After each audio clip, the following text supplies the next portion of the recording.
All right. It is that time. I'm going to declare us live. PGA DFS live before lock show, Awesemo.com. Myself, Bern Wiesberger, here with Jason Rouslin. WGC, week before a major. Things are happening in the golf world here.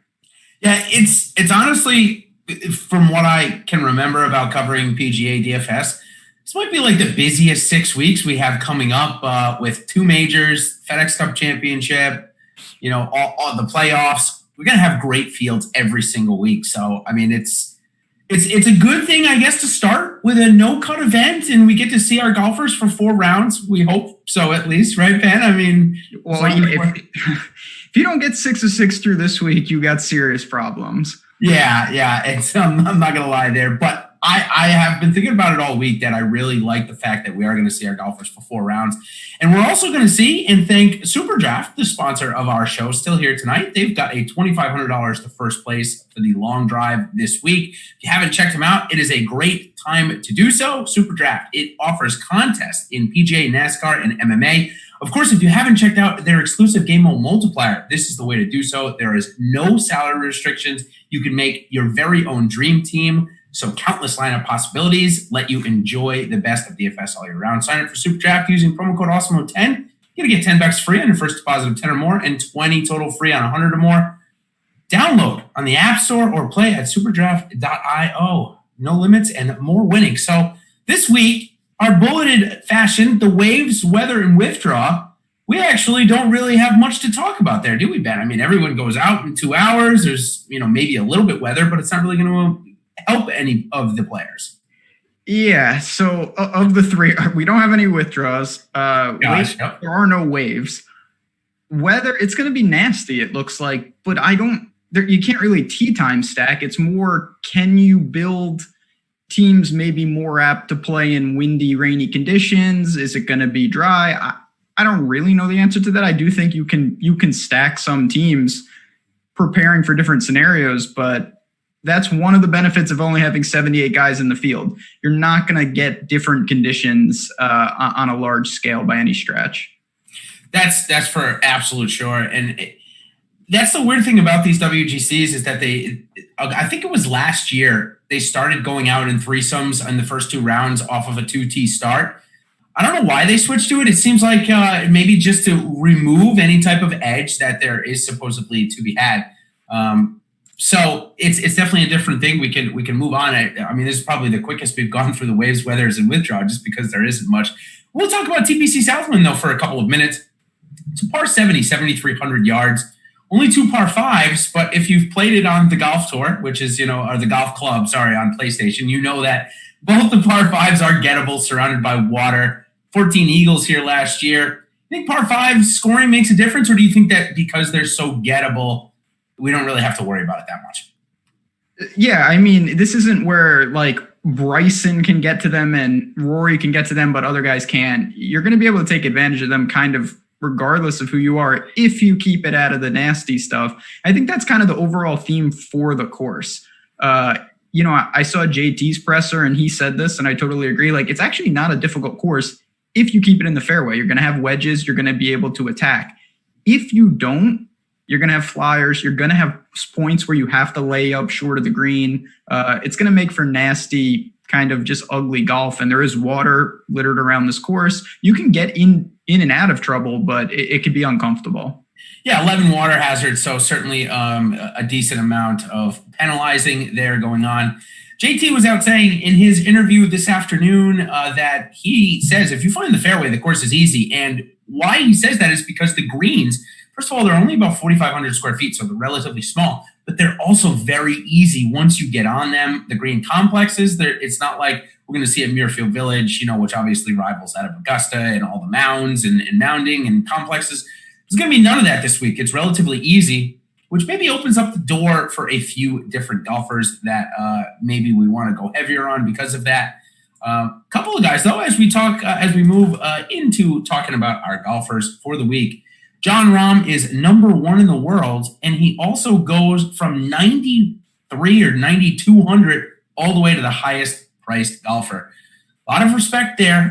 What do you make of that? And does that make it easier for you to play him, as weird as that sounds? Or is he almost a full fade for you this week? Yeah, it's tricky. It's been like this for a while where, guys get on runs and they surge up this little rotation up top and they're the 11K guy. Over on SuperDraft, there's actually 6 guys that are 1X. He's one of them. You have options in terms of that top player. I don't have a ton just because I use so much Rory in the same spot. And we have, WGCs it's the best of the best up top. It gets a little weird down low, but you have every single guy basically that you can choose from. It's hard to make enough room for everybody. So you have to leave someone out. I'm not saying I have no Rom, but I wasn't able to jam him and have enough left over, I guess. Yeah, I think I agree there. And here's the sentiment that I'm kind of taking. And I apologize if my audio is off tonight. I saw somebody in the chat say that to me. If I sound more high pitched, maybe it's just I'm running on. Times are tough. This show. Yeah, man, I'm running on fumes as a dad here. My little guy's going through a little sleep regression, so that might be messing with my voice a little bit here. But what I was going to say is, these guys are so good now that I don't think we're going to get back-to-back winners in a start when a field is super strong. And I wrote this in my write-up this week. The competition level is too fierce for that to happen, in my opinion. So if I go and say, okay, Jon Rahm is the highest priced golfer this week, if I decide to fade him and go to, say, Justin Thomas, who's $700 less expensive, do I really get hurt if Jon Rahm ends up winning and Justin Thomas ends up out of the top 10? Maybe a little bit, but certainly not as much as last time out when Jon Rahm was $9,200. I think it makes it easier to fade him this week coming off of a win. I don't know if you're taking that same mentality or if it just happened to be that you can't get him in there. It's just, you really have to, you're talking about, I say this often, this is what I believe. If every single golfer plays their A+ game, I think Rory would win. But if anyone plays their A game, they're going to be there and probably going to be contending for the win. It's not just Rahm. Like you said, the competition is too fierce. This is not one guy and everybody else. So naturally, when one of them elevates to the top, I tend to look to the bottom of the wheel, and we'll get to Brooks and DJ and even your boy Cantlay not getting a ton of talk. There are so many options where, yes, if Rahm wins, obviously you're going to be in trouble. But if he comes in 8th, you easily can dodge that. It probably is actually a net positive. At 9,200 at the Memorial last week, that's a different story, right? He comes in 8th and you need him in. This is really a price thing here. That's why I like to utilize those kind of things when DraftKings give them to us to our advantage. You just mentioned Rory, and when everybody has their A+ game, I agree. I still don't think there's anybody that can beat Rory. With that being said, we don't have a top 10 since the return. This has got to be the week, right? He's getting in the top 10 this week. Well, yeah, he better. He's been a little sluggish. It's funny. You look at that. It's actually kind of surprising, not because he should be better. It felt like Sunday he was in late groups multiple times, and he just did not play well. He destroys WGCs. Now, he's a world-class player, so that's not a surprise, but he's got a bunch of wins there. He competes there. He's getting 72 holes, and Rory does start slow a lot. I would be, I don't want to say stunned, but he has everything that I want for this course. He played well here last year in the WGC. It's all systems go with Rory. And JT, honestly, he's right below him. JT just checks all the boxes as well. Yeah, I totally agree. That kind of leaves 2 guys, though, up here that I think are trending lower and lower, especially when you get into the single entry contest and the 3-entry max. I think that you're going to get a Bryson DeChambeau under 10% owned. That doesn't necessarily mean I want to play him. I don't know that this is a great setup for his new game. It didn't look like it's set up for his old game either. I mean, just 3 terrible performances here. But him and Cantlay certainly are not getting as much talk. Let's talk first about Bryson, though. What do you make? Do you think it's just a course fit here, or do you think people are not ready to play him with his new style of game? They can't figure him out. I think it's a little of both. People also, he made a 10 on a hole. Like, that was just a ridiculous thing. I don't really worry about that. It's more, I think everyone knows how good his driving is, but they're unsure. Is he just like a gimmick almost in the sense he's the best driver out there and he can't really do anything else? Or is he actually on the cusp of breaking things where the putter's going to click, he's going to dial in wedges, and then he might be unstoppable. I'm sure the answer is in the middle of those two things. I just don't know if this is the course where he'll be able to separate that much. And it's an opportunity cost. Over on SuperDraft, they're all 1x. So I'm choosing best available. And to me, it's not Bryson. Totally agree with you there. Question about, actually not a question. I just saw it in chat when I was skimming through. Great point. JT's caddy, Jimmy Johnson, he's been having dizzy spells. That's what we're being told. Who really knows with this stuff going around lately? Who knows? It could be COVID, and there's no chance Justin Thomas is going to let that out. I mean, he's a star of the tour. I'm not saying that it is, but certainly we've seen a couple of problems with him. He's going to have Jim Bones, Mackay on the bag. Phil Mickelson's old caddy just took Matt Fitzpatrick to his first top 5 in a PGA Tour event in quite some time. You have any problems with JT picking up a new caddy here, being able to win the golf tournament? Not really. JT, just world-class player. He's going to have a good, experienced caddy. I'm not sure there'll be that many situations where it'll even make that big a difference. If anything, it could be a positive. Not to say JT's normal caddy is bad, because I have no reason to think that. But I feel pretty comfortable with him regardless. Yeah, I do too. I mean, don't get me wrong. I believe the caddy is important, but at the same token, I don't believe that it's imperative to necessarily have the best caddy out there every time to go out and win. Lastly, Cantlay. The note I have here on our run sheet here is he feels a bit overpriced at 10,100. I think that's a lot due to the fact that he came in back-to-back weeks as the highest owned golfer at a golf course where he clearly has said he plays well at. Now, the wind got the best of him at the Memorial. What are you doing with him here, though? It looks like still going to come in. It doesn't look like the ownership is that depressed, maybe 13 to 15%. I'm taking the stance that I'm just slightly overweighting him here. I don't like to go too far overweight on Cantlay above 10 because it just takes up too much salary. I feel like I have to go deep diving way too much if I do that. I'm in a similar boat. I don't really have a strong take on where he falls in the hierarchy, which makes it tough. I have exposure because he doesn't play as much as everybody else, but every time he plays, he kind of makes it count. Now, part of that is lost because this is a non-cut. I do think that's a slight downgrade to a guy like Cantlay. He's very consistent. But if he is in the low teens, I think I can get around that and be pretty comfortable that he will be. I would love to remove him from the tournament. That's my strategy. If Cantlay wins, I have some bullets. If he's dead last, I'm just fine, and just let other people define me this week. Yeah, T12 here last year. So it could be a decent course fit. I mean, we know how accurate and how far he drives the ball, which is normally a good recipe for success here. Still 10-1 seems a little expensive. Speaking of Patrick Cantlay and being one of the best and most consistent out there, I'll tell you who else is, and that's our own Alex Awesemo Baker. And we have got some awesome promos going on. If you want to come in and get some information from Alex, this is the time to do it. Ben, why don't you tell us a little bit about the restart promo we got going on? Yeah, it's still good. I believe through August 3rd. So you have a little time to get there. And we are giving a month of platinum access. So that's all the sports for half off, 50% off. It's only going to be about $45 for a month. And it's NBA, baseball, PGA, everything else we got. Look at Jordan Klein right on the screen. That's why we pay him the big bucks. It's a great deal. Obviously, Alex, all the tools, projections, ownership, and then the whole team. And we are adding, as you guys see, if you go to the homepage of Awesemo.com, obviously a ton of work went into it. The tabs along the top, everything looks great. We've got a lot of new features coming out, not just in the DFS market with sports betting and all the other things with side action. So it's a great time to join the community. Get on in there. Yeah, absolutely. And one of the things that of course we do is if we don't answer your question on here, come on and join our internal Slack chat. You can get all of your questions answered. Lineup building questions, how much salary to leave on the table this week, which we will get into in this conversation here in just a little bit.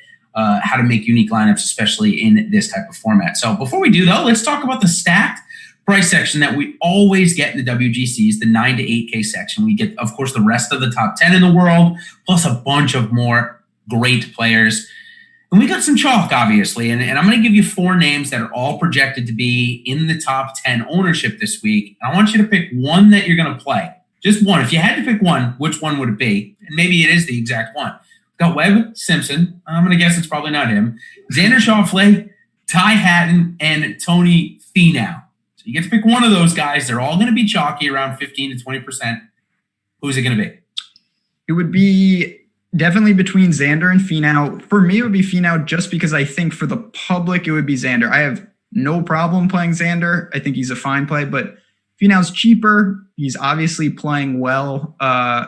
I don't say the pressure's off it, but at the same time, this is not an event where he needs to win by any stretch. He just needs to continue playing well and giving himself chances. So give me Tony. What about you of those four? Because they are going to be very popular.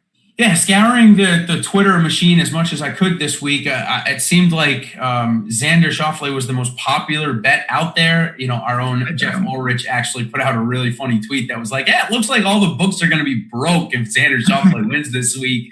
So he decided to bet against Xander to save sports was his tweet, and really funny. It's a good one. I understand the Xander pick. I guess if Xander's going to be 20% and Cantlay's going to be 14%, I'll just spend the extra $300 and go get Cantlay. So I guess I'm going to tell you that I'm maybe going to pick none of them. Tony Finau at 9,100. His Sunday blunders are becoming a real thing. And I'm a little nervous there at 9,100 now in a strong field that the Sunday blunder moves him, outside of the top 10 into the top 20 range. It would be Finau if I had to pick one, but I think I'm going to end up fading for the most part all of them. I'll have some Schauffele. I think for the most part I'm going to fade all of them. Ty Hatton has just relied way too much on his short game for me to go into it. He's not a Jordan Spieth here. Ty Hatton, listen, the results have been unbelievable. You can't argue with that. And it was pre-break, post-break. He's living incredibly well with the putter. Obviously, it's unsustainable, but that doesn't mean it goes away right here. If he beats me, he beats me. In a WGC, you just cannot play every good player because there's too many of them. It's kind of like a major, except there's only 78 guys here. Ty Hatton, if he beats me, he beats me. Simple as that. One of the easiest decisions I made all week. This next one, two young studs, both priced in the 9,000 range, both getting double-digit ownership, where their counterpart is roughly $1,500 cheaper and under 5% ownership. I'm talking about the trio of Morikawa, Hovland, and Wolff. If you had to pick one of those guys, I know we've got $1,500 separating them at times. Who would the one pick be? Yeah, this is tricky. So I would have snapped and said Hovland immediately. Yep. But I do think that if it plays tougher than expected, whether it's just tougher than expected or the weather comes in, then I don't know if Hovland would be my answer. I'd probably go to Morikawa. Wolff, to me, even though he's cheaper, I still have trouble exactly figuring out what he is. It seems like he takes apart easy courses, and then not sure if he's more just that right now. So I'm going to go with Hovland, but I am a little worried about what he does if it plays tough. So we've talked about Wolff for quite a bit, and there's a reason for it, right? Obviously, we're still trying to figure him out. I will say the bounce back at the Memorial after the missed cut at the workday was impressive. A top 25 there, obviously, after a week where he totally blew the cut and came back in a stronger field and made the cut. Goes and has a chance to at least post 16 or 17 under at the 3M there. Yep. Ended up double bogeying 18, I believe, and that pushed him outside of the top 10. He was having a good Sunday. All this be told, he's played every single week. Yeah, now, what's up with that? Cut. Yeah, it's like the Sung JM here. What I think it actually was is he wasn't going to play in the Rocket Mortgage. That was going to be his week off for this little period. But he ended up missing the cut at the Travelers and was like, my game is close. I want to go play.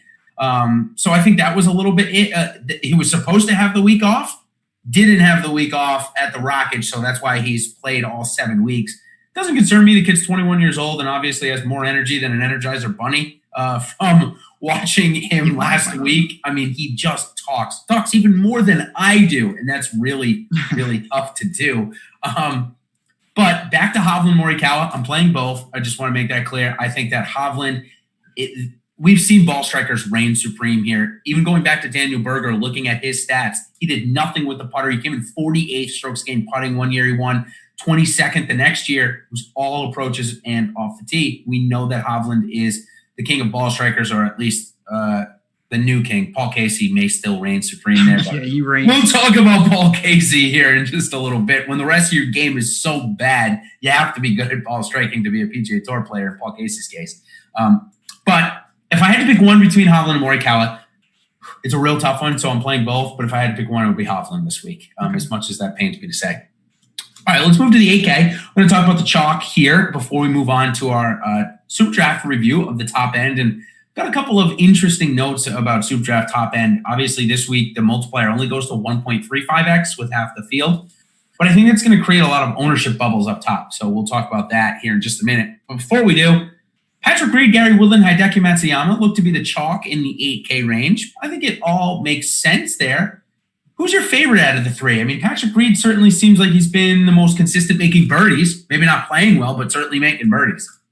Yeah, I mean, Reed's another one, and I'm a big Reed guy. He's been living with his putter pretty well as, not Hatton-esque, but he's made a lot of putts and kind of masks some so-so ball striking. Now, he does that. He's a great scrambler. He grinds really hard. He's not someone that's just going to go out and blow you away with the ball striking, but he has not gained off the tee and with the approach, together in a tournament, just Travelers since the restart. Every other one was either losing off the tee or losing with the irons. Short game is good. Decky's the wild card. Listen, I still think the ceiling is intact for him, but his putter is straight broken. He was god awful at Memorial. Really bad. I'm still using him though. I don't know if I just can't quit it. I fall in love with that ball striking. The putting is very, very bad right now, worse than usual. Yeah, it hasn't looked good since the return, really. Maybe just 1 week where he matched the field. I'm more tempted to play Patrick Reed here. I think that even if we don't get a great week, we aren't going to get a week where he doesn't score at least 70 DraftKings points, which will end up being important, maybe not for winning a GPP, but certainly for your single entry and limited entry contest. All right, now we've got the lesser owned guys. I think we have about 7, I'm going to say, this week that are going to be at or under 10%. Guaranteed 2 of them are going to be under 10%. Actually, I shouldn't say guaranteed because Spieth has actually been trending upwards. But I'm going to give you the 7, and I want you to pick 2. And I'll tell you right off the bat, before I give you the names, Matt Fitzpatrick is a big target for me on FanDuel. I thought his price on DraftKings was just way too high for me. But yeah, he's average price on FanDuel. That's where I'm using Matt Fitzpatrick. So just want to get that out. But Tommy Fleetwood, Matt Fitzpatrick, Billy Horschel, Abe Ancer, Ricky Fowler, Jay Day, Jordan Spieth, Sergio Garcia, all at or under 10%. Pick your favorite 2 this week. So these guys, again, this is a range that I did hit pretty hard. I will say he's not going to be one of my 2. This is the first week I changed a little overnight. I have a little Spieth exposure for the first time in a long time. Nothing crazy. Pointing you to that. Yeah, of course I'm curious. Just in the sense, he is someone that he's going to make some mistakes. There's no doubt, but he scores like a banshee. He's getting 72 holes. The stats, they're all over the place. And that is the same reason why I do have Ricky again. Yes, he's got problems. He shot 81 on Thursday at Memorial, but then he shot 68 on Friday. It's not that the ceiling, again, hasn't been intact. He can't avoid these blowups. He needs to be better, there's no doubt, and he is struggling. But it's floating around. The stats are all there. It just needs to line up. I always call that the Dylan Fratelli. And that's why I'm going back to Ricky. I'll use Tommy Fleetwood as well. A little rusty last week. I'm not too worried about him, though. Yeah, what's funny about Tommy Fleetwood is he had that scramble match on Wednesday where we really heard Matt Wolff talk like literally nonstop. He didn't miss a putt. Whether it was a 10-footer, a 12-footer, a 6-footer, he literally didn't miss one putt. He goes out, and for the 2 rounds, he loses 5 strokes putting and missed the cut by 2 or 3. And then his 18th hole where he needed the eagle to make the cut, he laid up. What was that? What? Does he really think he's got a better chance? And he looked like he had a good lie and everything. I don't know, man. Did he really think the cut was going to go to -1? Maybe. I'm really not sure. But I'll talk about Spieth for a second. The nice thing is we have 5 starts since he's come back, and he's gained off the tee or with his approaches, maybe not both, but at least one of the 2 in every single start. So that shows that the ball striking is coming around a little bit, right? I mean, it has to. So this is what I'm talking about, just to be clear. And I want to be clear. It's not like I'm jamming Spieth. I just always have 0%, and I have a little more 6.5%. Yeah, like it's going to come in, 10% maybe at the most. Yeah. But what you just said, I do think is important. To me, I would rather take a shot on a guy that's gaining off the tee one week, then losing off the tee, than someone that's just, he's losing with the irons 5 straight weeks. Everything else is good, but the irons are broken. Because that's a lot harder to fix. With Spieth, it's more about lining it up. If the putter and the irons can connect, and that's a gigantic if, you could see some upside. I believe that with Ricky as well. So that's where I'm at with these guys. It's a loaded range, a lot of options. So I got an interesting question from Ryan here, and it makes sense when you say it, but then at the same time, you're like, why is that?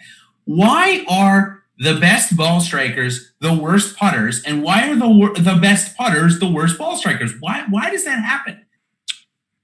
I think I know the answer, but I want to hear yours first. So I think there's a couple things. This is like a riddle wrapped in an enigma. I think there's two reasons. One, obviously, if you strike it really well, you just set yourself up to lose more strokes putting. That's obvious. There's one. That's the most important thing. If you're hitting it to 10 feet every single time on your irons and you miss the 10-footer, you're going to lose more strokes putting. That's just how it happens. That's like the Phil Mickelson. It's like, wow, he gained 8 strokes with the irons. Yeah, because if you recover from hitting it off the grandstand, you gain a lot of strokes with the approach. Now, the second part is I also just think it's kind of, if you had both of those, you'd be the best player in the world. Yeah. You'd be Roy McIlroy. You're dominant. So most of the other guys on tour have a glaring weakness. It's either ball striking or it's putting. And that's kind of why they are where they are. Great. First of all, both answers were the exact right ones. Yeah, that's right. Specifically, the strokes gained one, though, is if you're hitting into 10 feet every time and missing it, you're going to lose some more strokes putting. Or if you're hitting into 30 feet and 2 putting, you actually gain strokes putting. So it's a weird statistic, first of all. I think they're really good. I think they're the most indicative in terms of predicting performance. But of course, it's not perfect. Mark Brody, the creator of them, he knows that there are still flaws. They're working on them. I'm sure eventually, won't be ever foolproof, but it'll be maybe a little better than this. With that being said, of course, if you can identify the players that are specifically good putters and find them coming into form with their ball striking, that's how you can use these stats to be predictive. That's basically what you're, in essence, saying with Spieth. That's what you're saying a little bit here with Ricky Fowler. It's the Dylan Fratelli. Last week, Dylan Fratelli lined up. If you take out his 18th hole triple on Saturday, he's in a tie for third as well. So that's kind of what we're looking for here. Now, as we move on to the last question that I have for you in this section, I've seen it in chat brought up quite a bit. It is Brooks Kepka versus Dustin Johnson. I've actually seen it as a head-to-head. One of the industry funny guys, I'll call him, has been on the Barstool foreplay pick pod thing in the last couple of weeks, and he mentioned Brooks over Dustin as his one big bet this week. What do you make of that matchup? They're similarly priced on DK. Are you playing either? I'm playing both. Okay. Yeah, I'm obvious. Listen, I think if someone tells you they have no concerns with either of them, I think that's a little ridiculous. Brooks is hurt. There's no doubt about it that his knee is an issue, but he struck it really well. And if he putted last week, he would have breezed through that cut, and then we'll see what happens. I don't mind this course for him, and I do think he's still healthy enough to compete. DJ, I don't know what to make of it. I'd be lying if I said I have any insight if he's hurt. I don't think so. I think he knew he wasn't going to make that cut, and it's the 3M. So he said, let me pack it up. I wouldn't be stunned if DJ blew the field away, and I wouldn't be stunned if DJ was awful again. I think all it's done is open up the range of outcomes with Dustin Johnson, but I can't just completely fade him and feel comfortable with that. Yeah, the problem is he's back to that 9,300 range. The last 2 weeks after coming off the win, he was priced above 10K. Obviously, the strongest player in the field last week. He was the top price guy. It's easy to fade him when he's those prices at 9,300. Maybe not so easy. But of course I am. I'm not playing either of these two guys. I'll give a wait and see approach with Brooks. Now, here's what I'll say about Kepka. I'm more interested to play Kepka at the same ownership because I know that at least I feel like Brooks is close. He gained 2.5 strokes or 5 strokes total ball striking last week. He lost the exact same amount putting. That shouldn't happen again here. He's coming back to champion Bermuda. It's likely not going to happen again. So if I had to take a matchup there, I'd take Brooks. If I had to roster one in DraftKings or FanDuel or SuperDraft, it would be Brooks. So I think that can end that section there. But a perfect segue into talk about SuperDraft, I wanted to bring up, we do our top end review.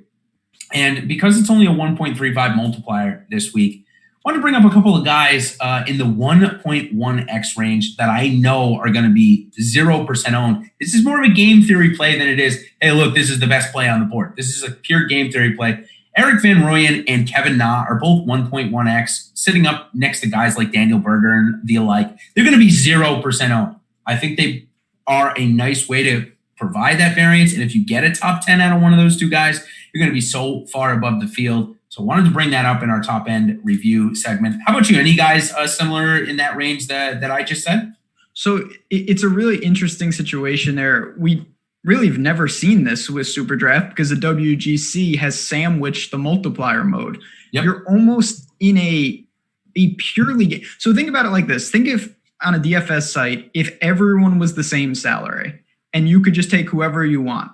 Obviously, the majority of people, and I rightfully so, would take basically the top 6 salary guys. But the game theory play would be to take someone down, a little lesser who would be 0% owned. And if they won or really made a move, you would explode up the leaderboard. That's kind of what we're dealing with here. There's some big time players, someone like Kevin Kisner, 1.1x. He's clearly, quote unquote, overpriced when you look at him versus Day and Fitzpatrick and Ricky. But Kevin Kisner has won a WGC. It was a match play. He can get crazy hot with the putter. Those are the type of guys, as you mentioned, no one is going to play them on SuperDraft because naturally they're, they don't fall in that hierarchy, but that makes them almost more interesting in a way. Yeah, no, I definitely, I don't disagree there. I think there's a lot of ways you can play it. Just going at the game theory play rather than maybe the best lineup. I think there's an opportunity there this week. Yeah, and obviously, just to be clear, like anything, don't take 6 game theory plays. That makes no sense. But if you have, some big time players and Rory and Rahm and a couple other guys, don't be afraid to mix it up with someone that maybe looks a little quote unquote overpriced, because that's how you're going to create the leverage over there. Yeah, absolutely. All right, let's move on to our deeper dives and Stenson returns. This would normally be a perfect time for our Make the Cut segment, but there's no cut this week, so we don't have to worry about that, which is kind of nice. Not going to lie, I feel like I feel good about knowing I'm going to wake up on Sunday and have a chance. And that's the thing about WGC, is specifically this one where the winning score, not going to get much past minus 15. The field is very condensed. If you go out and shoot 64 on Sunday, 600, you can definitely go from a T40 to a T10, and that shakes it up. So you're pretty much live all the way through Sunday, unless, of course, you have nobody in the top 50. Then you're probably not quite live. Then you probably need to start over. Yeah. But before we do, just wanted to bring up our Golf Pass $8.95 a week. If you haven't joined, this is a great time to do so. We've got some of the best golf coming up. I already mentioned at the top, we've got a major next week. We've got a WGC this week. We've got a major in 7 weeks right in Ben's backyard at Wingfoot.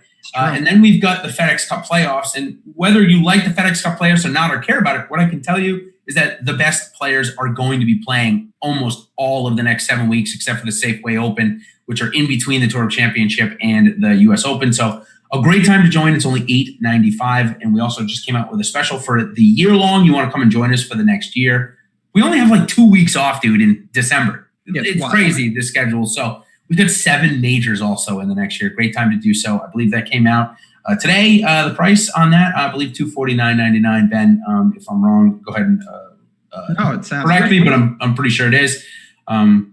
Yeah, it's a great time to join, and it's a great time to talk about Henrik Stenson. Where in the world has Henrik Stenson been, man? Yeah, the Iceman. It's now just, I believe, Molinari is the lone holdout that I can think of. But yeah, Stenson has been gone. It's the same question that we started all the way back, and you've brought it up on this show.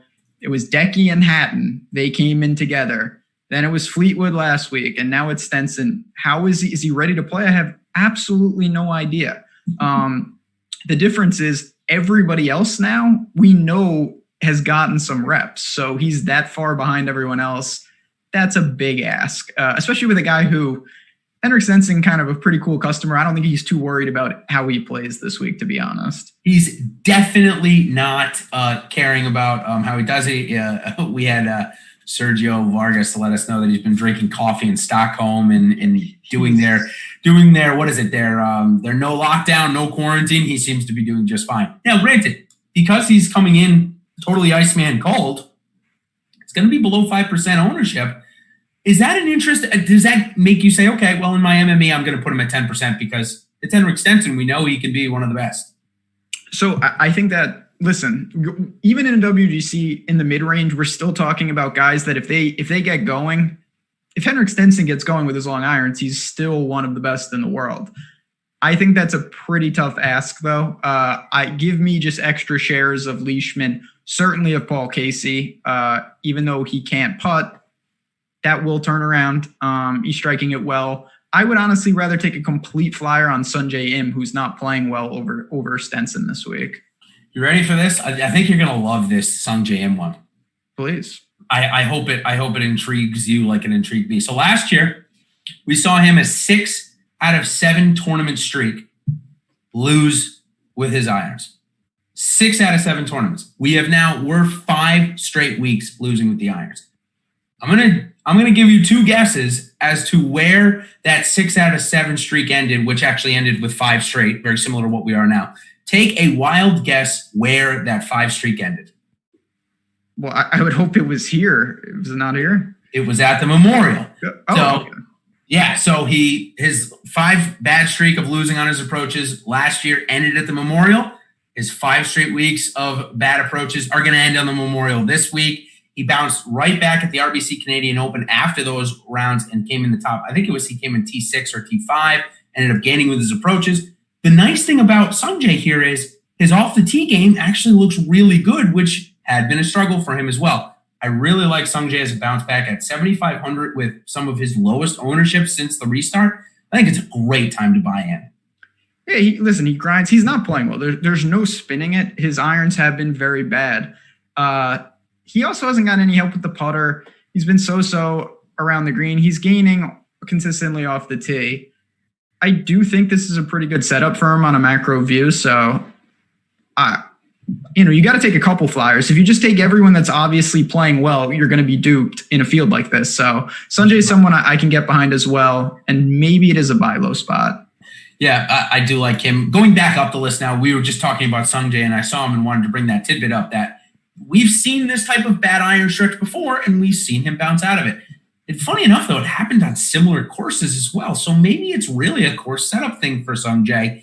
And I really do feel like we're going to get a bounce back this week. Going back up, though, Paul Casey, Mark Leishman, both seem really kind of just out of touch, out of form.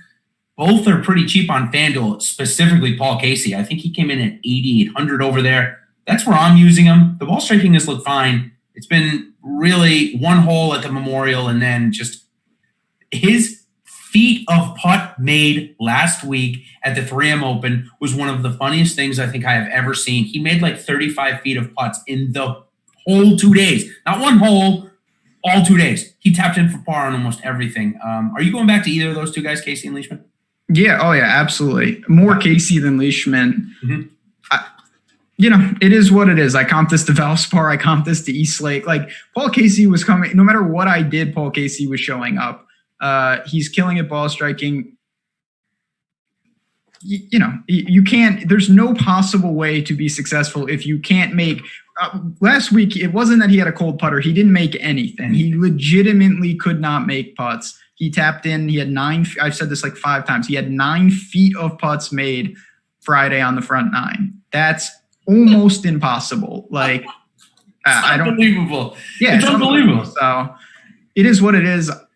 Realistically, though, he's going to be just fine, and I actually do like the price. Somebody on Twitter that I'm friendly with, he was actually live tweeting every single putt that he would make and counting up the feet made. Hilarious, just really funny. Matt Wolf, low owned. I have a note about that. Somebody brought him up in the chat earlier. He's going to be 4%. We've talked about him a little bit, so we don't need to spend a lot of time. I'm in at a 3x the field in MME. I don't see a reason not to play 15% of him. His stats all look good, and he had a good start here last year. Wolf is someone, again, I have trouble exactly figuring out what he's all about. When he gets going, the guy is a stud. There's no doubt about it. I still don't know exactly how he's going to handle. I'm very interested to see him in majors and things of that nature. Yep. I know it takes some time, and this is not that, but it's not nothing either. And he did play here last year. So at the low ownership, I get why people are going there.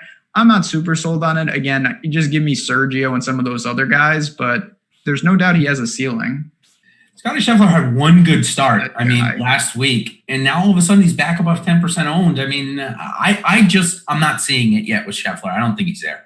So this is an interesting situation. This was the guy that I wanted to target. I thought he was going to be 4% owned.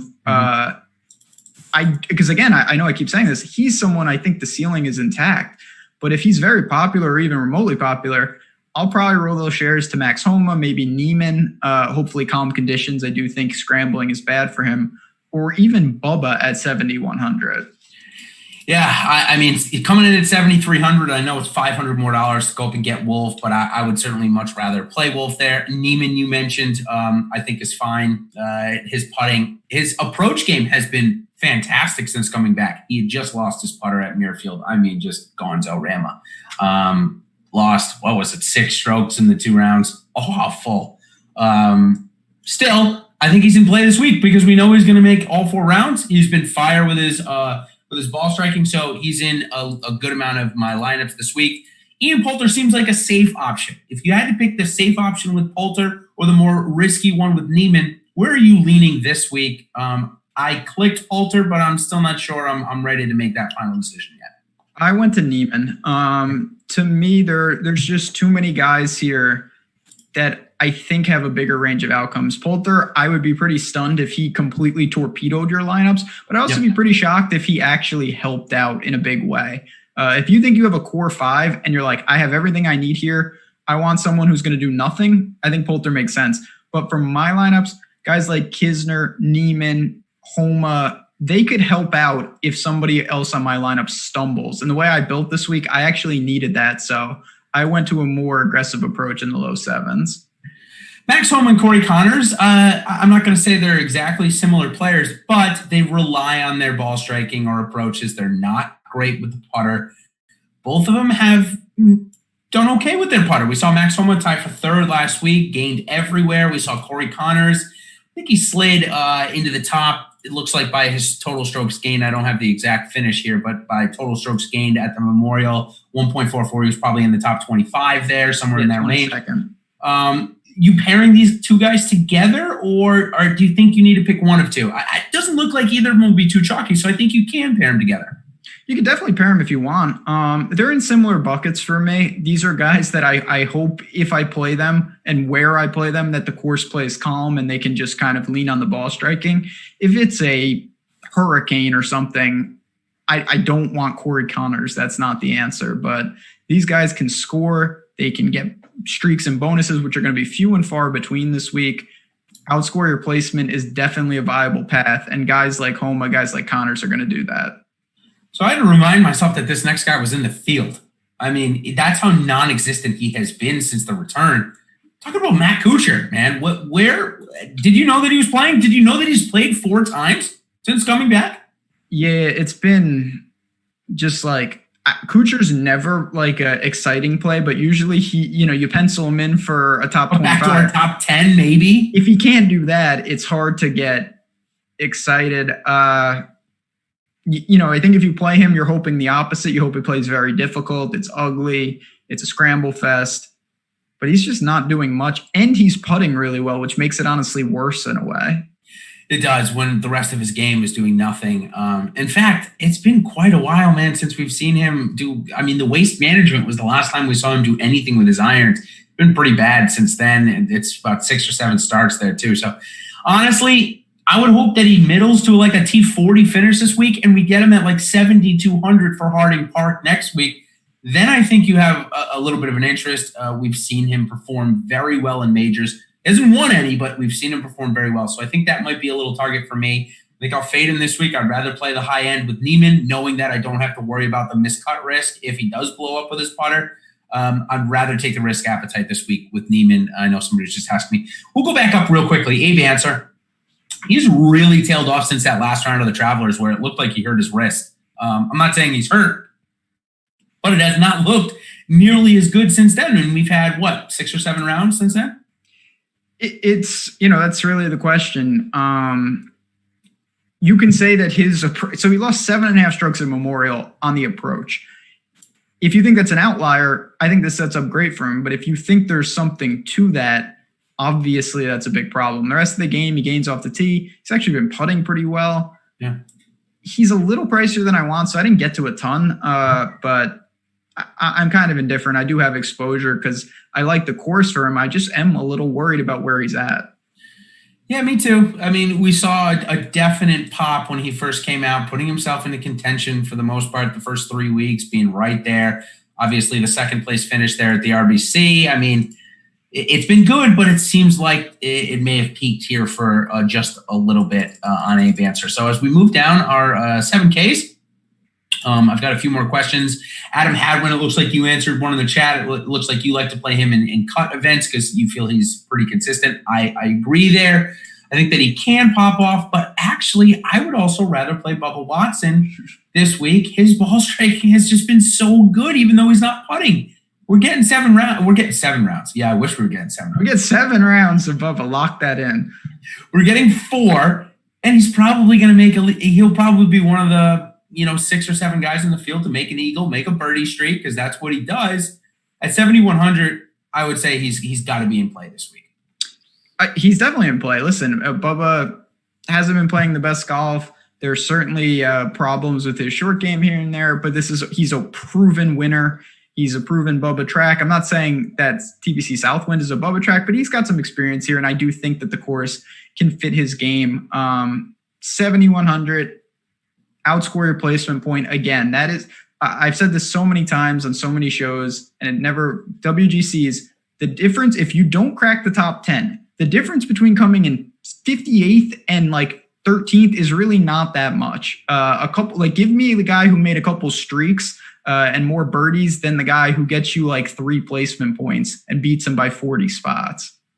Yeah, I mean, we saw Brian Harmon last week coming. Well, that was 40th for the event and make 26 birdies or better, and he was by far the leader in that category. I mean, yeah, by far. It was ungodly. It was a little crazy. All right, let's move on below 7K now. Actually, one more. Are you riding the Michael Thompson wave, or do you believe it was a little bit of a career changer and we're going to see a little bit of regression here? Yeah, I mean, it's good for him. He's that's fantastic, but there's a big step up. Just a tidbit. When all you have to worry about is Matt Wolff and Tony Finau because the best players have all missed the cut. Yeah, that's why. I mean, we don't need to talk about Tony Finau again, but I will say I've tried to defend him at points because, like, losing to Rahm, there's no shame in that. When you are by far the best player, by far, there is no excuse for not winning last week. There really isn't, other than he cannot get it done on Sundays. He's a different golfer. He goes from a scratch to a 6 handicap, it looks like, out there at times. And he's not a 6 handicap. I'm just saying that the game looks totally different. All right, let's talk about the Euros that are just below 7K. We got a bunch of them this week. We got Benzenhout. First we'll start, not Euros, the South Africans, Benzenhout and Oosthuizen, Van Rooyen. Then we've got the Euros, Matt Wallace, Cabello, Shane Lowry, Bern Wiesberger, Robert McIntyre for his first time coming back since the hiatus on any tour. So of all those Euros and South Africans, who do you like the most and who do you like the least? So it's a lot of flyers down here. We'll talk about Ches in a second. I like Ches more than all these guys. Me too. Bern Wiesberger, I think, is more consistent than most. We kind of know what he's going to do. He can get irons in his hands. He can make some putts. I think he could be just fine. Louis, to me, is the clear wild card, as he always is. He's got the pedigree to compete regardless. His form is terrible. I don't really worry about his form. EVR and Bezenhout are the ones that are causing me the most trouble. What do you do with them? Because they've shown flashes, but it's very difficult. Yeah, EVR has gone, his pricing since the hiatus is crazy. He's 8,800, he's 67. He's 88, he's 67. It looks like he's making the cut when he's 71 and 68, and he's missing the cut when he's above 8. So that should maybe play him this week. I'll say he's been so topsy-turvy with his irons. Even if you look at his, not just strokes gained, if you actually look at his logs, go into the Tourcaster, go into the leaderboard, and that's how you can see every shot. He hits him to like 6 feet, he'll miss the putt. He hits him to, and then he'll hit, like he made a quad on Thursday, which pretty much put him out of the golf tournament. He had 2 in the water there from his approaches. So it is a bit erratic, but we know if it can get hot, he is one of the better iron players out there. So I think for a tournament where we know iron play is so important, I do like him at 6,800. I like him more than Matt Wallace, who's literally doing it the Jordan Spieth way. Just has been doing it a little bit better than Jordan Spieth. He's not gaining off the tee or on his approaches. He's gaining 95 strokes with his short game, which is kind of Matt Wallace's MO. But wouldn't you rather just play Ches Reavie here, who you already mentioned? Yes, definitely would rather play Ches. This is a good Ches course. He's shown that. He's playing well. He's gaining across the board. I want to ask you about one other guy in the same range. Do you have any – well, actually, I'm going to ask you two guys. One is insane, and it's Phil, who I have just a flyer of. And then the other is Brendan Todd. Yeah. Do you have any interest in him, or is that a no-go? So I saw he's going to end up being the highest-owned guy down here. It looks like, at least according to our guys at Awesemo, who are some of the best at doing this stuff. So I think I'll fade there. I think that Sal on our Monday show brought up a great stat that his fairways gained before coming into the Memorial was the best, or whatever that stat is called. I don't know. Yeah. Yep. Before the Memorial was the best in the field, or the best on tour. However, it looked like he got a little wackadoodle with his driver at Memorial. He was in my big lineup, so I literally watched the Tourcast of him every shot. And it didn't look as good as what I had been hearing or what I had heard from Sal. So I think I'm going to take the ownership discount. I'm going to go to Reavie here. I'm going to go even to a guy, and I'm going to pitch this guy to you right now. Is JT Poston. So here's my pitch. Yeah, here's my pitch to you. We know guys that are great at ball striking, right? We can name off the top of our head Paul Casey, Victor Hovland, Colin Morikawa. These are guys we expect to gain with their approaches or ball striking every single week. We also know there's a couple of guys on the other side of that spectrum that are just fantastic putters and good around the green. Jordan Spieth, obviously, number 1. Denny McCarthy is up there, number 2. We already mentioned a couple of other guys. Yeah, Matt Wallace, we just mentioned. JT Poston is one of those guys that falls into the great putter category, that if he gets just a little bit hot with his irons, he's in the top 10. If he doesn't get hot with his irons, he's got to rely solely on his putting, he misses the cut. Saw that a couple of the last weeks. I'm willing to bet on him getting 4 rounds. His approaches have not been great, but they haven't been god-awful since the return. And I think if we get a slight uptick there, the off-the-tee game has been great. I think if we get an uptick on the approaches, that's what I'm betting on. And the nice thing is I'm not betting on it when he's 8+K. I'm betting on it when he's 6,500 or below. So there's a couple guys on tour that are anomalies, that are good putters and good off the tee. Wyndham Clark is one. JT Poston is one. Champ is different, but he's similar in the same regard. They're all bad with the approach, but they're good drivers of the ball and good putters. That is a combination that can be really intoxicating, because you don't even have, it's the opposite of what we talked about earlier in the show. If you're putting yourself in the fairway every time, your irons, they have to be better than what he's been doing, but they don't have to be great, because if you can hit it to 20 feet and make a bunch of them, that's the combination. It works. It's all about it clicking. Like, that's why these guys who are like midget hitters and good with wedges, well, that doesn't really help, because how are you supposed to get a wedge in your hand if you can't hit it far? But that's neither here nor there. Poston Wallace, actually a really good matchup, similar type players and what they rely on. Who would you rather play this week? Between those two, it would be Poston. I have no interest in Wallace. He's just Shane Lowry would be the wild card for me here. Me too, I think he has hurt, like tornado outs are good for him. If it's like monsooning is good for him. He's won a WGC. He's won a major. This is where you get to flyers though. Like you have Sneds as a flyer, Benyon as a flyer. Can't feel confident about any of these guys, but I get why you're last man in. Yeah, so Shane Lowry, back-to-back weeks, his approaches looked really good out in Muirfield. Terrible putting week at the Memorial. I mean, lost 5 strokes in 2 days. He missed 4 inside of 5 feet. It was so frustrating because he was on an important team for me. So it is what it is. I'm going back there this week, though. I think 6,600 and 7,900 is 2 solid prices. Also on the Super Draft multiplier, I believe he's 1.2. I had written down for him, so I thought he might be a good play. Some total deep dives. Cameron Smith. Oh, dear God. Is another one of those guys that is like only good at putting and is not good anywhere else. He had good course history. He actually gained strokes with his irons. I'll have a little bit of him, but a guy that I'm playing way more than I probably should. And I'm getting into this trouble again. It's CT Pan. Okay. I think it's Siwoo Kim, and I was going to say, is he even here? No. Oh, yeah. CT Pan. Listen, I get how you're getting there. Irons. He don't have a problem with the irons. It's everything else. Yeah. So here's what I like about CT Pan here specifically. 7,300 yards means obviously it's not nearly as long as some of the other courses we're playing. I'm hoping that because of that, we get a match the field on off the tee. We know CT Pan is rarely going to gain more than a quarter of a stroke off the tee, right? He just doesn't have the distance. Yeah. But if this week plays where accuracy is more important, I think that he could be definitely in play. And his irons have looked great. Really, he's played 6 weeks. He's gained in 5 of 6. He only lost there at the Rocket Mortgage. And not only has he gained 5 of 6, but he's averaged at least 0.8 strokes gained in per round, I should say, in 3 of those 6 events. So it's not just good, it's pretty good. Putting has not been great. Switching back to Champion Bermuda, maybe that's going to be what he needs to get going. So that's the total narrative with CT Pan is when he came on tour, he was actually a pretty good putter. When he won at Heritage, he was a very good putter. Yeah. He needs to putt. Like he doesn't have the distance. He's got the iron. You can't compete if you can't do something unique there. If you're not a good putter, you better be a damn good ball striker. And he's not that per se. He does have some form in the sense of really good irons, though. And he's 6,100. This is a different lineup construction. That's appealing just on its own.